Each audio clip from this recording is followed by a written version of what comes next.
Salam Supa nakama semuanya. Tentu saja chapter terbaru ini chapter yang wajib untuk dibahas karena chapter epilog sebuah arc biasanya akan menceritakan seputaran dunia One Piece. Dan cerita tentang dunia itu adalah salah satu keistimewaan One Piece sebagai manga dengan world building terbaik yang pernah ada. Ada 3 hal besar yang bisa kita bahas kali ini. Satu tentu saja adalah Akazaya versus Ryokugyu, terus Shanks dengan kerandoman tingkah lakunya, dan tentu saja yang terakhir ketiga adalah Sabo si Kaisar Api.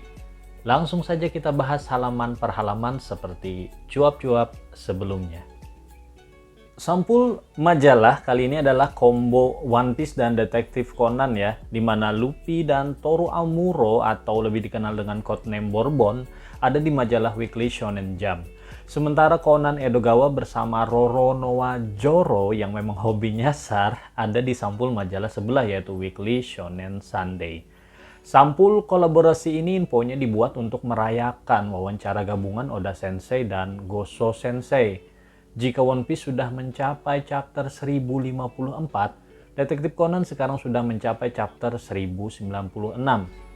One Piece mulai serialisasi pada tahun 1997 dan Conan 3 tahun lebih awal serialisasi pada tahun 1994. Dua-duanya sedang menuju pas akhir, karena Conan pun sudah mulai muak sosok misterius yang kemungkinan adalah The Last Boss ya, si Karasuma. Kasus-kasusnya pun terkait benang merah teruslah belakangan ini. Sepertinya ini adalah waktu yang tepat untuk mengikuti kembali ya teman-teman. Isi wawancaranya sendiri cukup panjang. Poin yang menarik mungkin adalah ketika Oda menyatakan bahwa dia memang merencanakan menggambar Gear 5 sejak lama ya.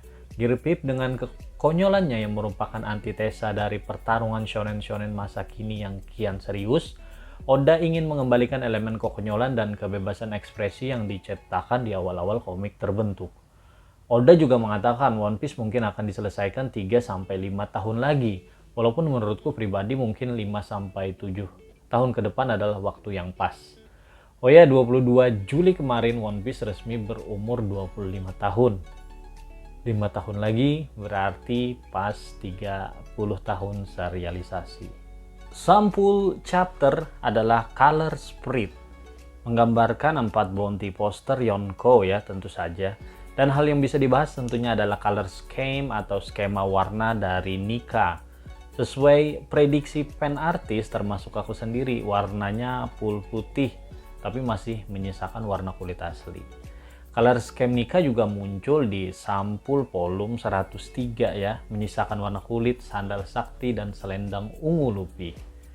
Nika adalah simbol kebebasan. Itu yang disampaikan Husu kepada Jinbe di chapter 1018, bahkan suara detak jantungnya pun disebut Drum of Liberation, drum pembebasan. Kekuatannya pun sangat bebas. Gorosei menyebutnya bisa menggunakan kekuatannya dengan kebebasan lebih ketika awakening ya di chapter 1044. Di chapter yang sama, Gorosei menyebut Nika sebagai Warrior of Liberation atau prajurit pembebasan. Kaido juga mengatakan hal yang kurang lebih sama di chapter 1045. Yang memang sudah pernah kita bahas kemungkinan berdasarkan Toon Power, salah satu kekuatan paling imbalance di cerita fiksi, persilain dari reality warping. Luffy dan kebebasan seolah-olah dua kata yang tidak bisa dipisahkan satu sama lain. Tentu kita ingat definisi Raja Bajak Laut menurut Luffy, yang mana saat dia mengatakan hal tersebut di hadapan Rayleigh pada chapter 507 aku sangat terkesan ya, sehingga sampai hafal quote tersebut. I'm not going to conquer anything. The one who is the most free is the Pirate King. Quote ini menurutku adalah 3 besar quote favoritku di One Piece. Selain Willie Gallen atau Karen, everything that humans can imagine can happen in reality. Saat adegan ini muncul di chapter 218 aku beneran merinding dibuatnya. Dan tentu saja satunya lagi adalah A Man's Dream Will Never Die-nya Marshall di Teach di chapter 225. Tentunya banyak quote-quote keren lainnya ya, tapi 3 inilah menurutku quote terbaik di One Piece. Lanjut ke chapter 5 Akazaya, yaitu Raizo, Inu, Neko, Denziro, dan Kawamatsu plus Shinobu menghadang Ryokugyu. Kita tahu Asura dan Izo telah tewas sementara Kiku kehilangan satu lengannya dan Kinemon sedang bersama Otsuru. Akazaya tentunya tidak 100% fit mengingat pertempuran melawan Kaido sangat luar biasa dan luka bekas pertempurannya cukup dalam. Rokugu ternyata adalah Logia. Tidak terlalu mengagetkan karena kita sudah punya Logia rawa yaitu Numa Numa Nomi Karibo. Jadi tidak aneh ketika kita punya Logia hutan yaitu Mori Mori Nomi. Yang menarik adalah ketika dia membandingkan kekuatannya sebagai sumber kehidupan yang bisa menandingi lautan ya. Apakah ini sedikit foreshadow dari Oda bahwa ada Logia air atau Logia samudra Umi Umi Nomi yang mungkin dimakan oleh Imusama. Kemudian Yamato datang dan berhasil memberikan damage dengan hakinya. Naga Pink kita juga tiba ya, mencoba Blast Breath tetapi gagal dilancarkan. Momo menahan Yamato ikut campur ini berarti Momo benar-benar mau memastikan bahwa Wano bisa berdiri sendiri tanpa bantuan orang luar. Ini tentunya secara tidak langsung berarti bahwa Momo telah menganggap Yamato sebagai orang luar ya, sebagai salah satu anggota Topi Zarami. Momo ingin memastikan samurai Wano bisa mengurus diri mereka sendiri menghadapi ancaman dari luar dan serangan solo seorang admiral jelas merupakan ujian yang sangat pas untuk kesiapan tersebut. Konfrontasi ini menurutku bisa berakhir dengan beberapa skenario. Salah satu yang paling masuk akal adalah Momo akhirnya bisa menggunakan bolo breath atau napas apinya karena salah satu musuh alami hutan adalah api. Tanpa haki pun bolo breath bisa memberikan damage yang lumayan besar kepada Ryokugyu. Terus satu lagi, Ryokugyu bisa saja mendapatkan panggilan lainnya dari Akainu yang kali ini serius memintanya untuk mundur. Apalagi dia sudah mendapatkan beberapa buronan ya dari Udon. Menurutku cukup masuk akal bagi Ryokugyu memilih untuk mundur. Yang menarik sebenarnya adalah apakah Luffy dan kawan-kawan tidak menyadari kedatangan Aramaki ataukah mereka sengaja tidak ikut campur. Dengan haki sekali berlupi dan kawan-kawan rasanya sukar membayangkan mereka tidak menyadari adanya ancaman sekelas admiral mendekat. Jadi menurutku mereka sengaja tidak ikut campur. Luffy adalah tipe orang yang tidak mau ikut campur urusan temannya jika temannya tersebut tidak minta tolong secara langsung. Seperti ketika Luffy ingin Nami ya mengatakan hal tersebut di chapter 81. Juga ketika Luffy merasa Vivi begitu naif ingin menyelamatkan semuanya, Luffy memaksa Vivi untuk mengutarakan isi hatinya di chapter 166. Bahkan ketika Momo juga begitu ya. Ketika Luffy ingin Momolah yang mengutarakan keinginannya untuk menumbangkan Kaido di chapter 819. Jadi menurutku untuk kasus Aramaki ini mereka memang sengaja tidak ikut campur. Apalagi Luffy dan kawan-kawan tahu sekompeten apa para Akazaya. Shanks muncul di lautan dekat Wano. Timingnya ini cukup unik. Apakah Shanks awalnya ingin menolong Luffy dan kawan-kawan menghadapi Kaido, tetapi kemudian dia menerima berita baru ya tentang kemenangan Luffy dan kemudian memutuskan untuk tidak jadi mampir, ataukah dia berada di situ untuk menyalin Poneglyph ya. Di cuap-cuap chapter sebelumnya aku menyampaikan bahwa salah satu kemungkinan lokasi Road Poneglyph Wano adalah di bawah air terjun ya. Bisa saja Shanks ingin menuju ke sana bukan? Ada Lucky Rogues, terus Bong Punch dan Monster ya. Yasop hingga Lime Juice, anggota veteran yang juga ada di desa Pusa 12 tahun silam. Shanks jadi bernostalgia. Dia mengingat kembali ketika 12 tahun silam dia mencuri gomu-gomu atau hito-hito dari kapal pemerintahan dunia yang dijaga Hushu sampai dengan ketika dia kehilangan tangannya. Oh iya, kita tak lupa di sampul chapter 875 Barto membakar bendera Shanks. Bagi bajak laut, bendera adalah sesuatu yang sakral ya. Jadi wajar Shanks merasa harus memberi pelajaran kepada Barto. Dan sepertinya Shanks mau memastikan apakah itu adalah perintah Luffy ataukah Barto bertindak seenaknya dengan mencatut namanya. Bari-bari Nomi Barto mungkin memang susah dikalahkan 1 lawan 1. Tapi kalau menghadapi Shanks dan armadanya menurutku gak bisa apa-apa juga ya. Kalau Barto masih berada di lokasi, dia tak akan bisa kabur dengan sehat walafiat. Tapi semoga saja dia sudah menjauh dari sana. Shanks, apa sih agenda dia sebenarnya? Untuk karakter yang sudah muncul ya dari chapter 1, kita ternyata tak tahu banyak ya tentang karakter 1 ini. Kita tahu dia tumbuh besar bersama orang-orang luar biasa yaitu bajak laut Roger. Kita juga tahu ya, Shanks cenderung pasifis, dia cinta damai. Dia kalem saja ketika Higuma mencari gara-gara dengannya di chapter 1. Dia terlihat menghindari pertempuran yang tidak perlu. Dia datang menghentikan perang Shirohige dan marinir yang berkelanjutan.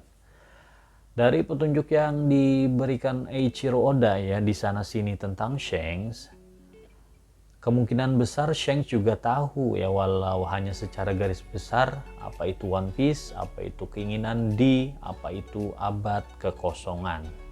Dia mungkin juga tahu bahwa pemakan buah iblis Hito Hitonomi Sangatnika yang paling layak memperoleh One Piece.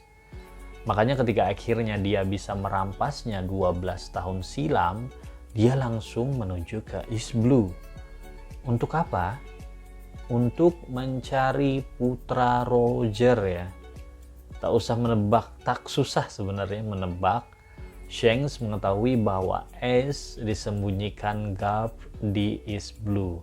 Shanks berusaha mencarinya untuk menyerahkannya buah iblis Nika. Tetapi kemudian takdir menjadikan Luffy lah yang memakannya. Oh iya, dengan berbagai clue yang hadir, Shanks juga bisa kita asumsikan adalah keturunan Tenryubito yang diselamatkan Roger 38 tahun silam di kejadian God Valley karena umur Shanks adalah 39 tahun. Itulah asumsi-asumsi umum tentang Shanks si rambut merah. Shanks baru sekarang ini membahas One Piece, tentunya ada korelasinya dengan kebangkitan Nika. Apalagi jika benar asumsi umum bahwa dia sengaja membawa buah iblis itu ke East Blue.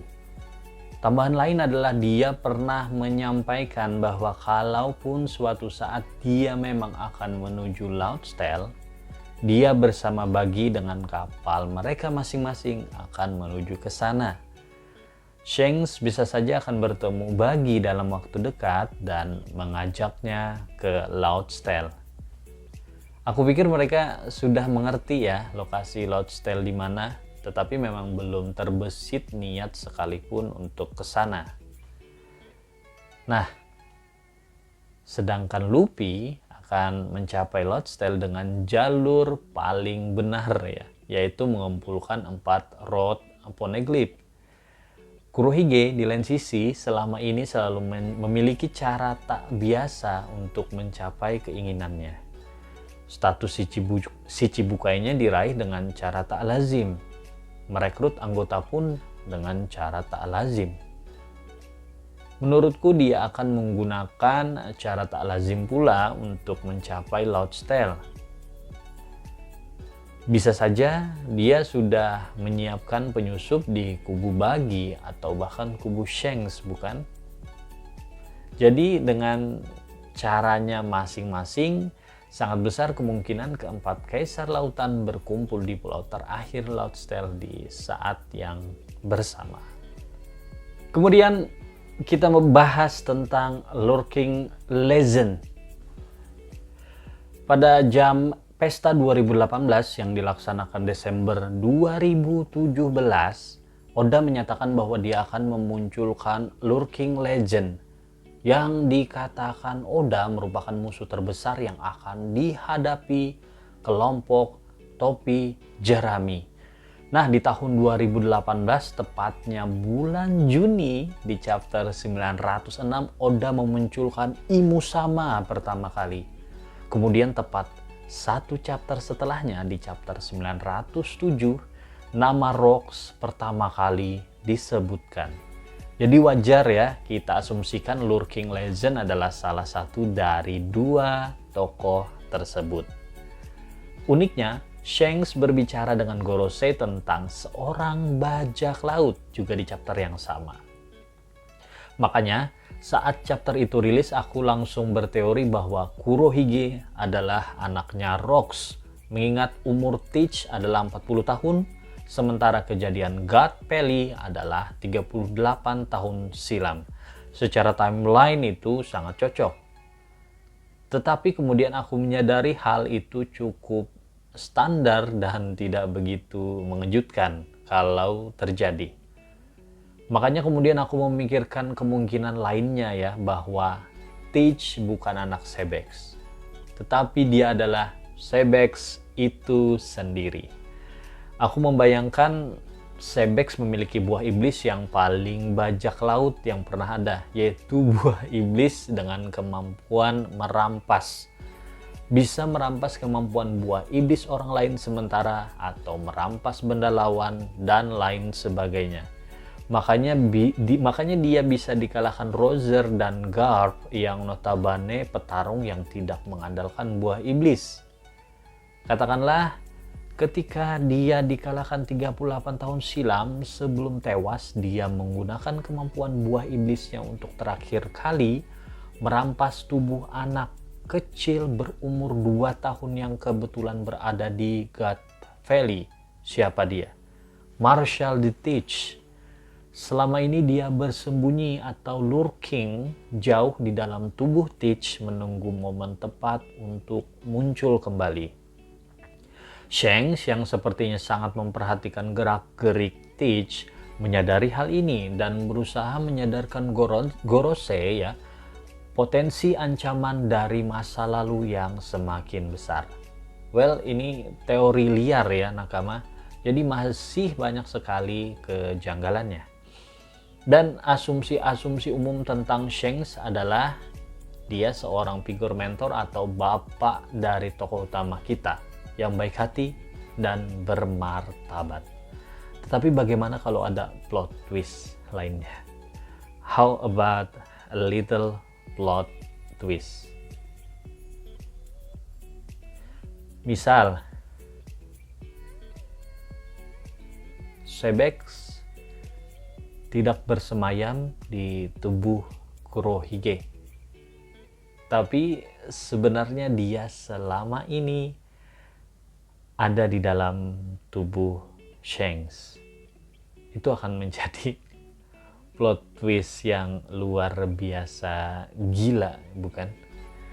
Selama ini dia memanfaatkan Luffy yang diberikannya Nika secara tidak sengaja untuk meraih One Piece. Kemudian mencuri One Piece dari Luffy untuk merebut kekuasaan dunia, merebut Empty Throne dari Imu, dan menjadi raja dunia. Well, itu teori yang sangat liar. Semoga itu tidak terjadi. Kita beralih ke Marineford yang kurang lebih sama ya dengan teoriku di video sebelumnya. Dan menurutku yang terjadi masih kurang lebih sama. Bedanya adalah timelinenya ya. Di teoriku sebelumnya aku cukup yakin kematian Cobra dan hilangnya Vivi itu ada di hari ke-14 setelah Levelly dimulai. Tetapi di chapter ini ternyata kejadian itu hanya terjadi beberapa jam setelah bentrok antara pasukan revolusi dan admiral di Lands of Gods. Menarik, karena peristiwa itu terjadi pada hari keempat Levelly. Berarti Levelly tetap dilanjutkan ya, meskipun Raza Cobra dan Putri Vivi menghilang di hari keempat. Dan ucapan Garp ke Shirahoshi ini jadi agak rancu. Karena dikatakan di sini kejadian yang berhubungan dengan Alabasta itu terjadi tidak lama setelah Shirahoshi bertolak dari Mary Joas. Apakah kerajaan Ryugu ini lebih dulu balik ya di hari keempat? Cukup janggal. Nah, di chapter ini juga dibahas tentang kejadian di Mingling Courtyard yang melibatkan Saint Charles dan Sir Hoshi ya. Dan semuanya diselesaikan oleh Mjosgard ya. Kemunculan Kurouma atau Tensei, si kuda hitam, juga semakin memastikan bahwa nama julukan daya tempur utama marinir sekarang itu diambil dari 12 zodiak Cina.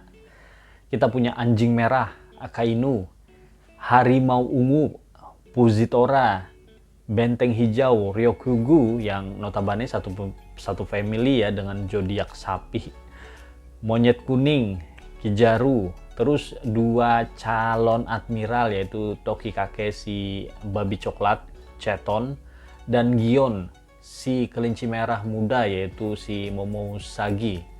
Bahkan jika kita mengikutkan Okiji ya si pisan biru yang satu family animalia dengan ayam, maka kita sudah memiliki 8 zodiak, menyisakan kambing, naga, ular, dan tikus.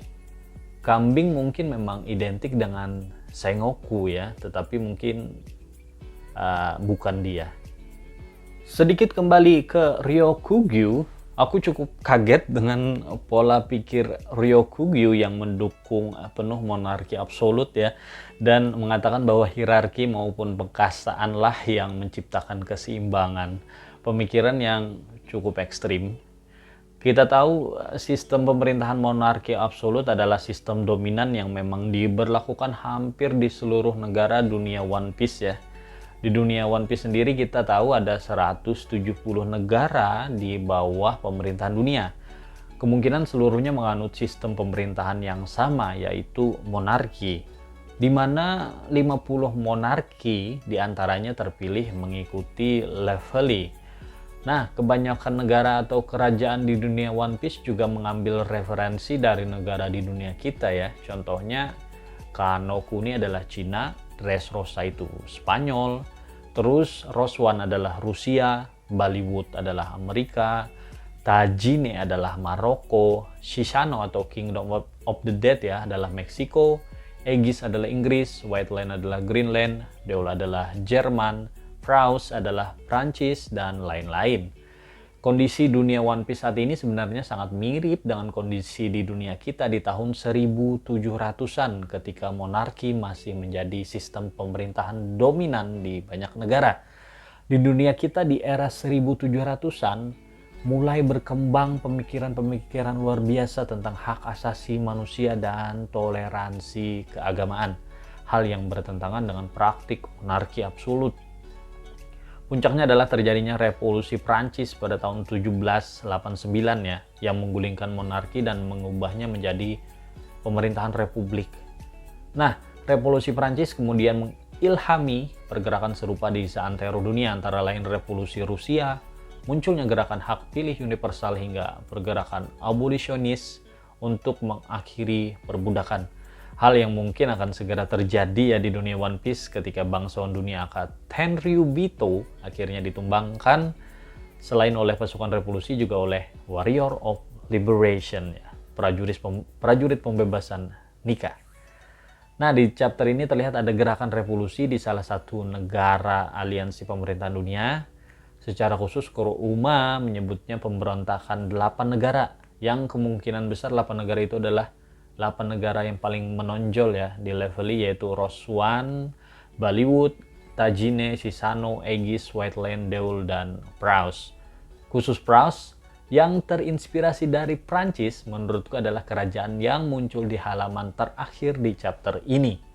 Perhatikan baik-baik, ada guillotine di panggung tersebut. Agak ngeri karena terlihat ada bekas darah ya di sana. Sepertinya sudah ada aristokrat yang dieksekusi. Nah, seperti sejarah di dunia nyata yang disebut sebagai Reign of Terror, ketika para revolusionis Prancis mengeksekusi banyak bangsawan menggunakan guillotine. Jadi, Ban de Desini selaku ratu kerajaan Praus akan mendapati kerajaannya dalam kondisi perang luar biasa ketika dia kembali dari Leveling. Sekali lagi di dunia kita, revolusi Prancis adalah titik balik revolusi di seluruh dunia. Maka di dunia One Piece, Revolusi Frost kemungkinan akan menjadi titik balik yang sama, percikan kecil yang membakar seluruh dunia. Salam Supa.